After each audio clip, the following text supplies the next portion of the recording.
इस्लाम पर दागे गए सवालात के काफ़ी शाफी जवाबात मिलेंगे। तो सिर्फ DOD की स्क्रीन पर ये अहले हक का वो हथियार और मज़ाइल साबित होगा जो अपना टारगेट खुद तय करेगा। इसकी स्क्रीन से निकलती रोशनी गुमराही के गट्टाटोप अंधेरों को देश निकाला देती नजर आएगी, जहाँ से दफ़ाए दीन और मोहब्बत रसूल सल्लल्लाहु अलैहि वसल्लम के साहिबान में बैठकर किया जाएगा। मशाहिर इस्लाम के दामन से वाबस्ता ये एक प्लेटफॉर्म नहीं बल्कि खुदा और रसूल सल्लल्लाहु अलैहि वसल्लम की मोहब्बत का जान साबित होगा। ये दौरे जदीद अगरचे अपने दामन में इल्म की वसअतों को समेटे हुए है, लेकिन इसके साथ साथ बातिल नज़रियात और ख़यालात की बरमार ने माहौल को इतना मुताफ़न और बदबूदार कर दिया है कि अहले हक का सांस लेना मुश्किल होता जा रहा है। और कहीं इल्हाद व लिबरलिज़म के दाई बदनी इस्लाम पर अपने नश्तरों और तीरों की बारिश करते नज़र आते हैं। कहीं राफजियत व खारजियत कशीश नाग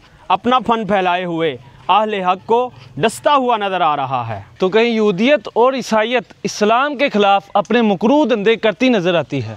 बदअतकादी बदअमली मामलात में इस्लाम की मुअत्तली और निज़ामे कुफर से टकराने वाले मामूले का नाम DOD यानी डिफेंस ऑफ दीन है, जो इस्लाम की सच्चाइयों से माहौल को मुअत्तर करेगा, जो खुश अकीदगी के फूल खिलाएगा, जो मोहब्बत, तरबियत, मुआशरत, इस्लामी तिजारत और किरदार साजी पर जोर देता दिखाई देगा। ए खुदा के बंदो, ए मुस्तफ़ा के गुलामों, ए सहाबा व अहले बैत के चाहने वालों, ए औलिया के दीवानों, इस्राएल के राही बनते हुए हमें फॉलो करो, शेयर करो और इस मिशन का हिस्सा बनो।